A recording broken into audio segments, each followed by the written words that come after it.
At our anniversary party, I stood before everyone and said, "We've been married 19.5 years. My wife corrected me. "No, 20. I looked her in the eye and replied, "No, sweetheart.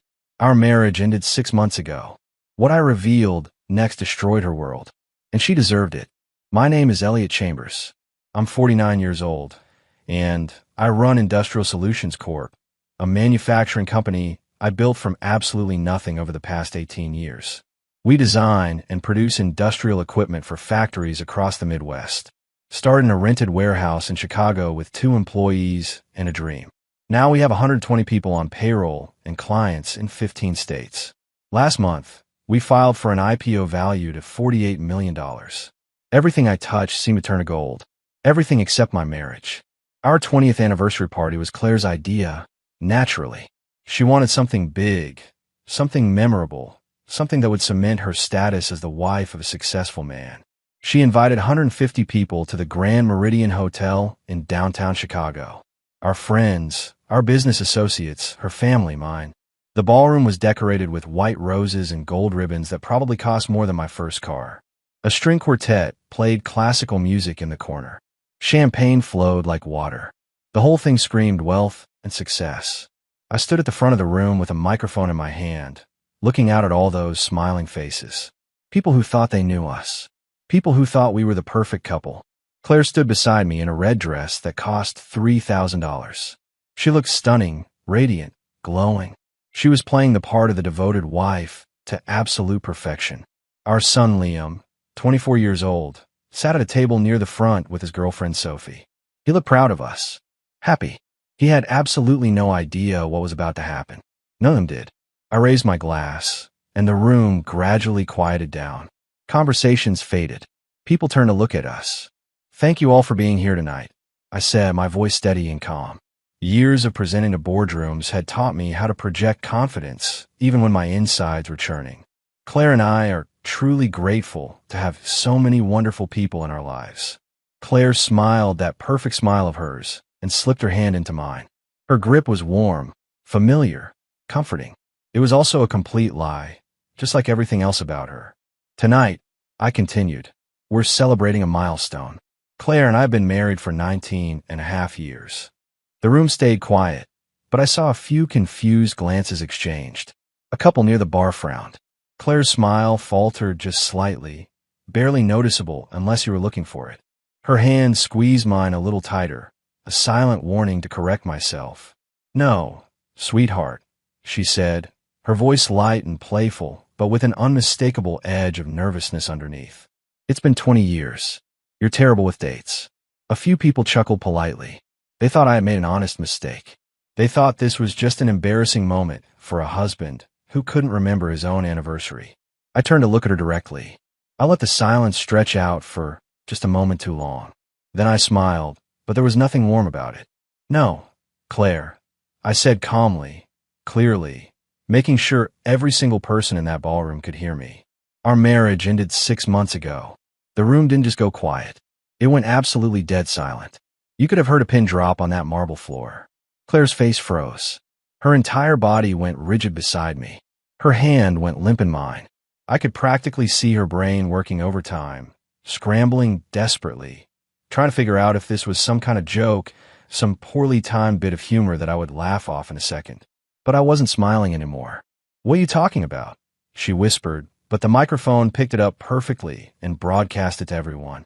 I pulled my hand away from hers and turned back to the crowd. 6 months ago, I said, my voice carrying across the entire ballroom, I found out my wife was cheating on me. Gasps rippled through the crowd like a shockwave.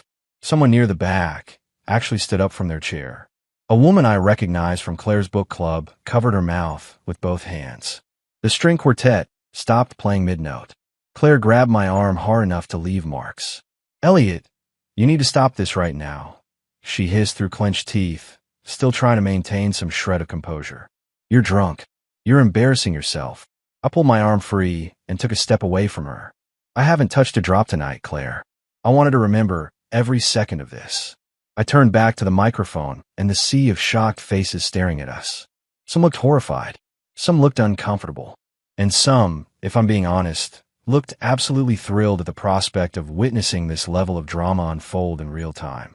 "I know what you're all thinking," I said calmly. "You're thinking maybe this is some kind of misunderstanding. Maybe I'm overreacting to something innocent. Maybe I'm just a paranoid husband who saw his wife talking to another man and jumped to conclusions." I reached into my jacket pocket and pulled out my phone. I thought the same thing at first. When I noticed she was coming home late. When I saw the credit card charges at hotels I'd never been to. When I found the second cell phone hidden in her gym bag. Claire's face went white, absolutely pale. She took a stumbling step backward. But I gave her the benefit of the doubt. I continued. "Because that's what you do when you love someone, right? You trust them. You believe them when they look you in the eye and tell you everything is fine." I looked directly at my son. Liam was staring at me with his mouth slightly open, confusion and dawning horror written all across his face. This was going to hurt him, and I hated that. But he deserved to know the truth about who his mother really was. Then I installed cameras. I said simply. The room erupted. Not with gas this time, but with actual voices. People talking over each other, asking questions, some supporting me, some condemning me for invading privacy. I let them talk for a few seconds, then raised my hand for silence. I installed cameras in our lake cabin. I clarified. The cabin that's in my name. The cabin I bought with my money before we were even married. That cabin. Claire was shaking her head now, backing away from me slowly. No, you're lying. You're making this up." "Am I?" I held up my phone. "Should I show them?" "Don't you dare," she snarled. And there it was. The real Claire. Not the polished, sophisticated woman who ran charity galas and smiled for the cameras. This was the woman who had been lying to my face for God knows how long. I looked out at the crowd and spotted him. Ryan Porter, 45 years old, divorced, and sitting at a table near the back with some of our mutual business acquaintances. He was frozen in his seat, his face the color of old newspaper. "Ryan," I said into the microphone, "why don't you come up here?" Ryan didn't move, didn't even blink. "Come on, buddy," I said, my voice carrying an edge now. "Don't be shy. Everyone's going to find out anyway." The people at his table turned to look at him. Someone asked him something I couldn't hear. Ryan pushed back from the table and stood up, but he didn't come toward the stage. He headed for the exit, running away. I called after him. "That's what you do best, isn't it?" He stopped, turned around. For a second, I thought he might actually have the guts to say something, but then he just shook his head and kept walking toward the door. Claire suddenly lunged forward and grabbed the microphone from my hand. "Stop it," she screamed. Her voice was shrill, desperate, nothing like the controlled, elegant tone she usually used. "Just stop talking." I let her have the microphone. I didn't need it anymore. Because right then, walking through the crowd with the confidence of someone who had nothing to hide, was Alexandria Kane. 40 years old, one of the best divorce attorneys in Chicago, and for the past 4 months, someone I've been getting to know very well. She was wearing navy blue dress and carrying a leather portfolio.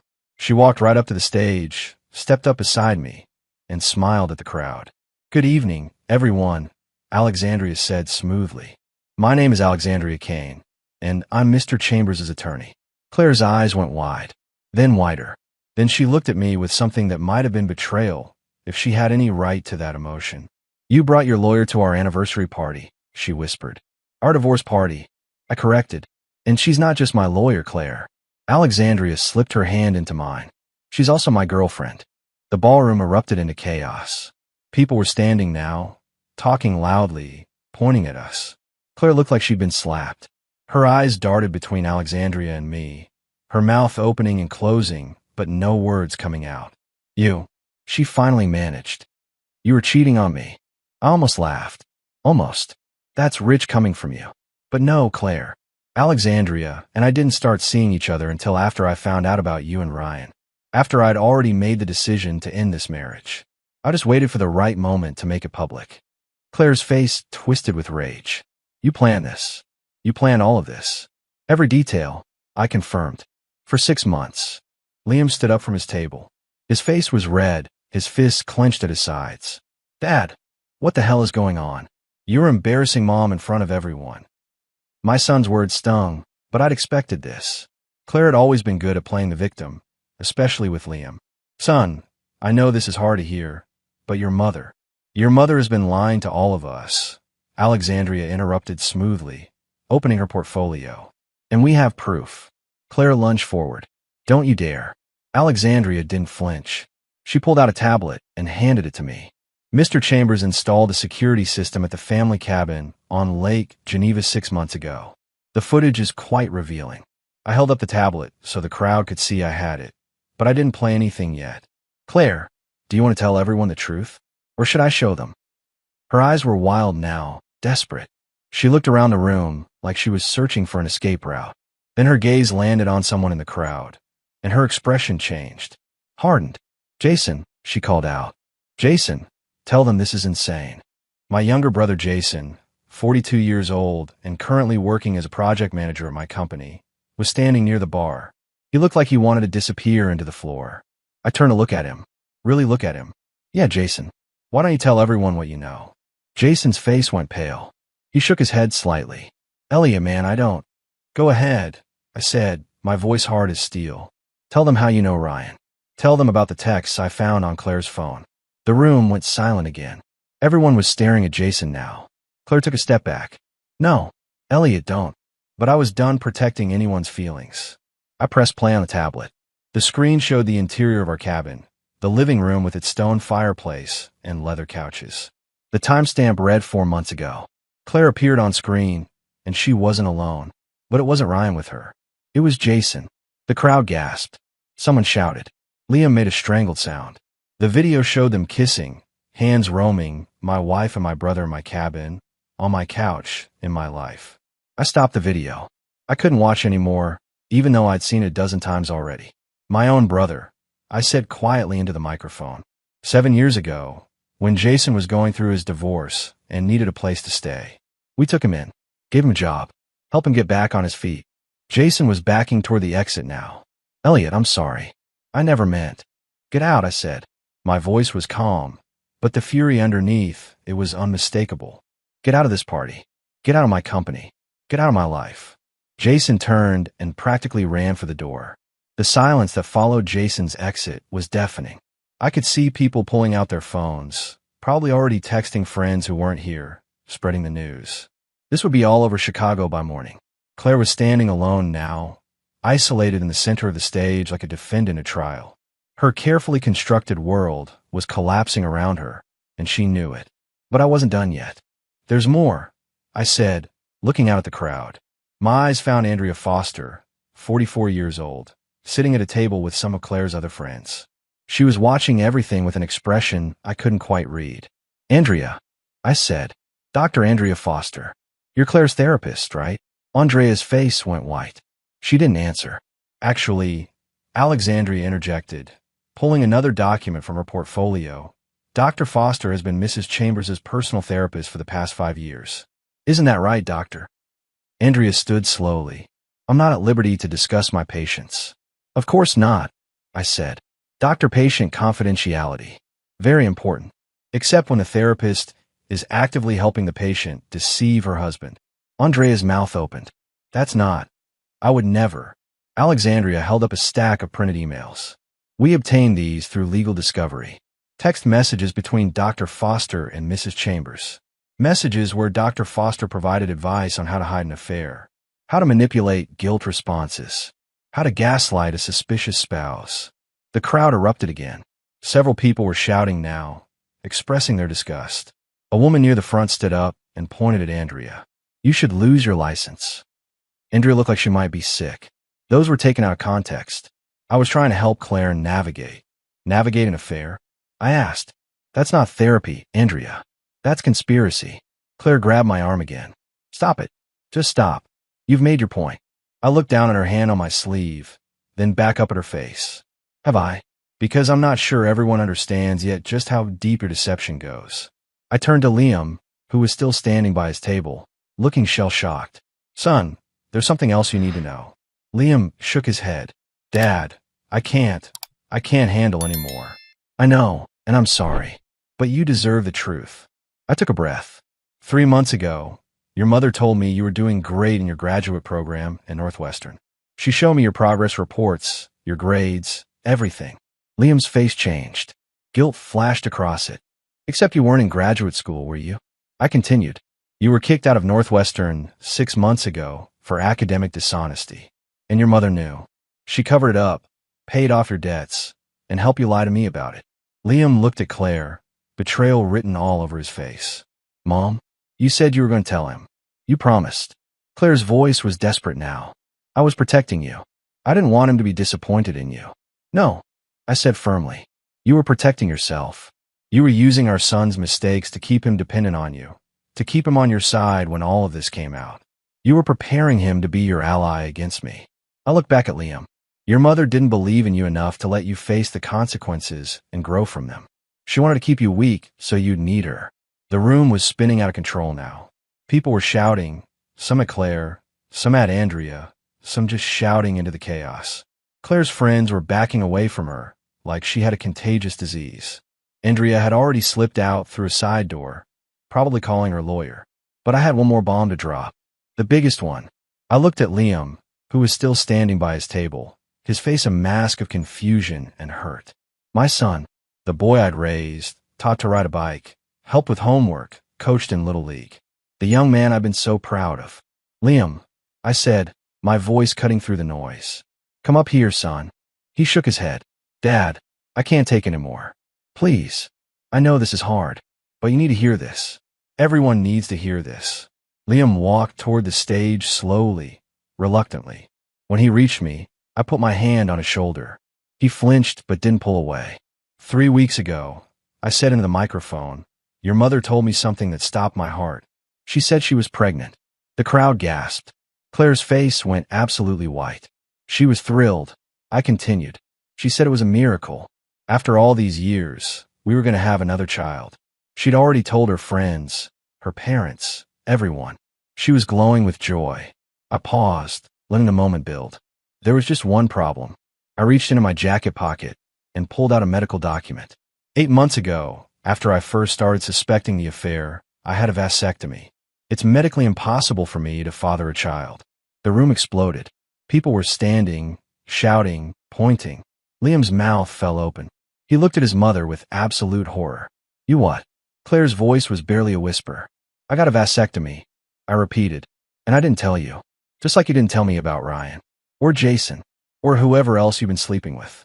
Claire stumbled backward, grabbing onto a chair to steady herself. No, that's not. I can't be.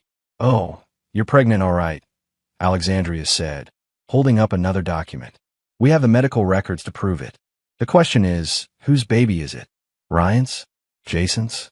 Someone else we don't even know about yet. Liam was staring at me now, his eyes wide. Dad, if you had a vasectomy 8 months ago, then that means... It means I wanted to be sure, I said quietly. About everything. I turned to face Liam directly, blocking out everyone else. Son, I need you to know something. When your mother told me she was pregnant, my first thought wasn't about her. It was about you. It was about whether everything I believed about our family was a lie. Liam's voice faltered. What are you saying? I'm saying I had a DNA test done. You and me. I held up another document. The results came back 3 days ago. The entire ballroom went silent. You could have heard a pin drop. You're my son, I said, letting relief show in my voice. Biologically, genetically, in every way that matters. You're mine. Liam's eyes filled with tears. You thought Mom might have. I had to know, I said. She'd been lying to me for so long, about so many things. I had to be certain about you. Liam looked at his mother, and the betrayal in his eyes was devastating. How could you do this to us? How could you make Dad doubt whether I was even his son? Claire reached out toward him. Baby, I never meant. Don't, Liam said, stepping back. Don't call me that. Don't touch me. He turned back to me. I'm sorry, Dad. I'm so sorry I defended her. I should have listened to you. I pulled him into a hug. He was shaking. It's okay, son. It's not your fault. None of this is your fault. Over Liam's shoulder, I could see Claire collapsing into a chair, her perfect facade completely shattered. Her parents were standing now, walking toward the exit without even looking at her. Her friends had all but abandoned her. She was alone, exactly as she deserved to be. After Liam stepped away, wiping his eyes, I turned back to face the crowd. Most of Claire's friends had already left. The people remaining were mostly my business associates, a few family members, and the ones who were too fascinated by the drama to leave. Alexandria opened her portfolio again. She'd been quiet for a few minutes, letting me have my moment with Liam, but now she was all business. "There's one more thing everyone should know," Alexandria said. "Mrs. Chambers isn't just an unfaithful wife. She's also a thief." Claire's head snapped up. "What? I never stole anything." "Really?" I pulled out my phone and brought up a bank statement. "Then how do you explain the $470,000 that's missing from various accounts?" The remaining crowd leaned forward, listening intently. "My father," I said, my voice tight with anger, "passed away 14 months ago. Before he died, he set up a trust fund for Liam. $2.3 million, meant to secure our son's future." I looked at Liam. "Your mother couldn't touch that trust directly. It was ironclad. But there were other accounts. My father had set aside money for his own final medical expenses, about $180,000. After he passed, there was $47,000 left. I want to donate it to cancer research in his memory." I turned to glare at Claire. "But that money disappeared. All of it. And I found out where it went." Alexandria pulled out credit card statements and bank records. Cosmetic surgery, $72,000. A trip to Italy with Ryan Porter, $38,000. Designer clothes, jewelry, spa treatments. The rest. Claire was shaking her head frantically. "I was going to pay it back. I just needed." "You stole from a dead man," I said, my voice like ice. "From my father. The man who welcomed you into our family, who treated you like his own daughter. You stole money that was meant to honor his memory and used it to fund your affairs." Even the people who might have sympathized with Claire looked disgusted now. Stealing from the deceased was a bridge too far. "And that's not all," Alexandria continued. "Industrial Solutions Corp is about to go public. The IPO values the company at $48 million. Mr. Chambers owns 85% of the company. That's roughly $40 million. She paused for effect. Fortunately for Mr. Chambers, he and Mrs. Chambers signed a prenuptial agreement before they married. A very thorough prenuptial agreement that states clearly that in the event of divorce due to infidelity, the unfaithful party receives nothing. No alimony. No assets. Nothing. Claire's face was the color of old newspaper. "No, that can't be right. I own half of everything we built together." "You own nothing," I said flatly. "The house is in my name. The cars are in my name. The cabin where I caught you with my brother is in my name. The company is mine. All of it. We've been married for 20 years. Claire screamed. "You can't just throw me out with nothing." "Watch me," I said. "You'll get exactly what you deserve." "Which is nothing." Alexandria pulled out yet another document. "We'll be filing for divorce first thing Monday morning. We have documentation of multiple affairs, financial fraud, and conspiracy with a licensed therapist to deceive her husband. No judge in Illinois will give you a dime." Claire looked around the room desperately, searching for someone, anyone who might help her. But there was no one left. Even Andrea had abandoned her. "This isn't over," Claire said, her voice shaking with rage. "I'll fight you. I'll take everything." "Good luck with that," I said. "Because in 3 months, when the IPO goes through, I'll be worth millions. And you'll be working at a Walmart trying to afford rent." The party was essentially over now. The catering staff had stopped serving, the string quartet had packed up their instruments, and the remaining guests were gathered in small clusters, whispering and watching the ongoing destruction of Claire's life with morbid fascination. But I had one more revelation to share, one more secret to expose. "There's someone else here tonight who knows more about my wife's extracurricular activities than they've let on," I said into the microphone. My eyes scanned the room until I found her. Brittany Hayes, 35 years old, athletic build, standing near the bar looking like she desperately wanted to disappear. "Brittany," I called out, "why don't you join us up here?" Brittany's face went pale. She shook her head. "I don't know what you're talking about." "Really?" I pulled out my phone and held it up. "Then you won't mind if I read some of these text messages out loud. The ones between you and my wife." Claire lunged at me. "Don't you dare. Elliot, please don't do this." I stepped back, keeping the phone out of her reach. "Why not, Claire?" "Afraid people will find out that Ryan and Jason weren't your only affairs. That you were also sleeping with your personal trainer." The remaining crowd gasped. Brittany started backing toward the exit. "See, the interesting thing about Brittany," I continued, is that Claire paid her $32,000 over the past 6 months. I thought it was for her personal training sessions at first. Very expensive personal training sessions. Alexandria pulled out bank statements. But then we looked at the text messages. Messages where Mrs. Chambers discussed leaving her husband. Where she talked about starting a new life with Brittany. Where she promised that once the divorce went through and she got her settlement, they'd move away together. Liam made a sound of disgust. Mom, what the hell? Claire was shaking her head frantically. It wasn't like that. Brittany was just helping me through a difficult time. We were friends. Friends who shared hotel rooms. I asked. Friends who went on romantic weekends to Lake Tahoe while I was at business conferences. Friends who discussed moving to California together. I turned to Brittany. Tell them the truth. Tell them about the condo you and Claire were planning to buy in San Francisco. The one she promised to pay for with my money. Brittany's composure shattered. I didn't know she was lying to you about everything else. She told me you two had an arrangement. She said you didn't care what she did. An arrangement. I repeated flatly. Is that what she told you? That I was fine with my wife sleeping with half of Chicago. She said the marriage was over in everything but name. Brittany said, her voice desperate. She said she was just waiting for the right time to file for divorce. I laughed bitterly. The right time being after my company went public, and she could take half of $48 million. I looked at Claire with pure contempt. You weren't just unfaithful. You were running a con. You were setting up your exit strategy, making sure you had someone lined up to take care of you after you bled me dry. Claire's face was streaked with tears now, her makeup ruined. I loved you once. I really did. Once, I echoed, but not enough to stay faithful. Not enough to honor the vows we took. Not enough to think about what this would do to our son. I turned to Liam. This is important, son. Your mother didn't just cheat because she fell out of love with me. She cheated because she's broken inside. Because she's incapable of being satisfied with what she has.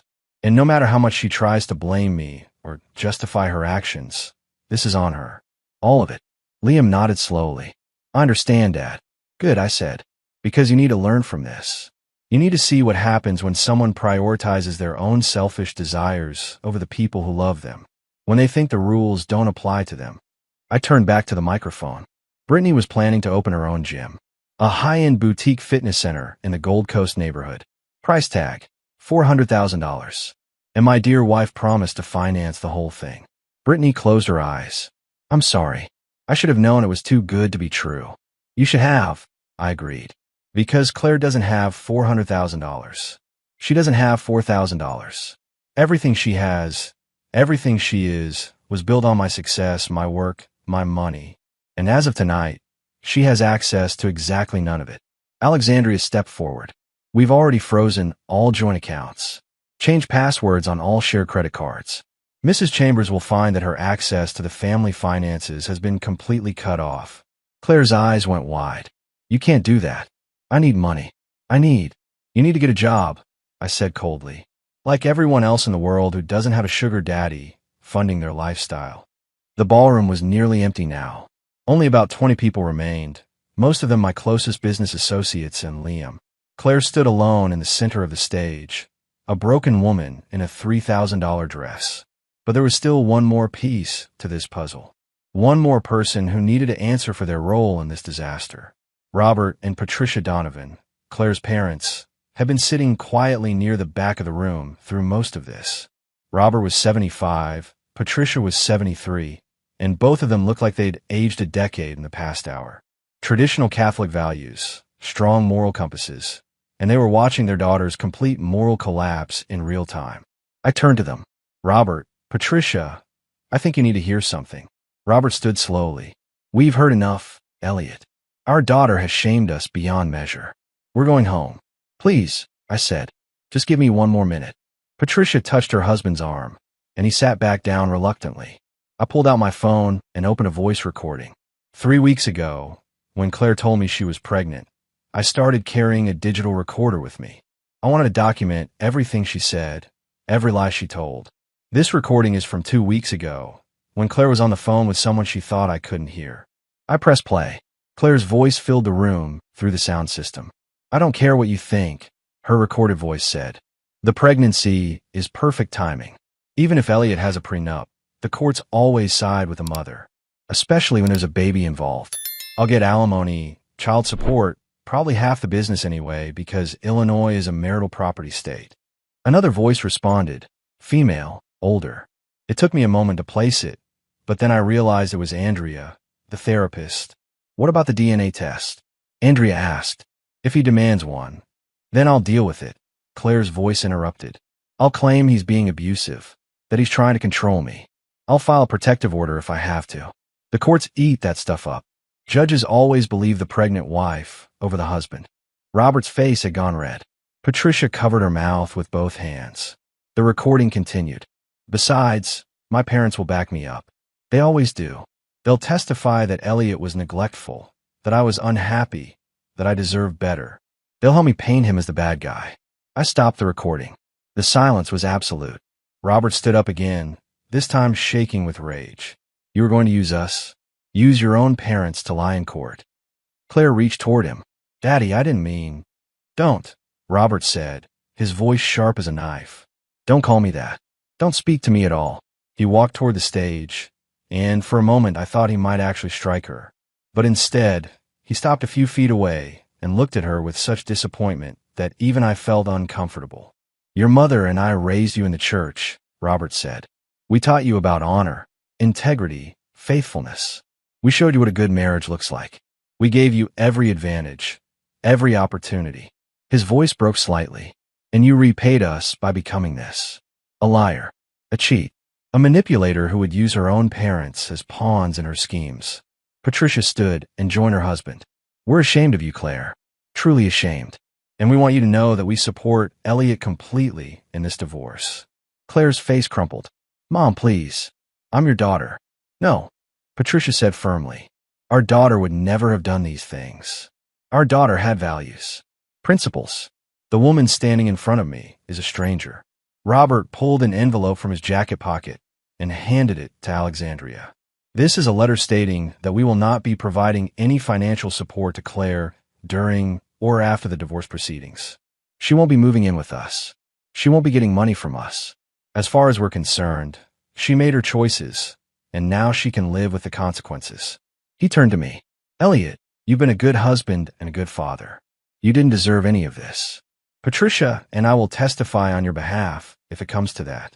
And we'll continue to be in Liam's life if he wants us. I shook his hand. Thank you, Robert. That means more than you know. The Donovans walked out of the ballroom with their heads held high, leaving their daughter sobbing on the stage. Claire collapsed into a chair, her entire body shaking with sobs.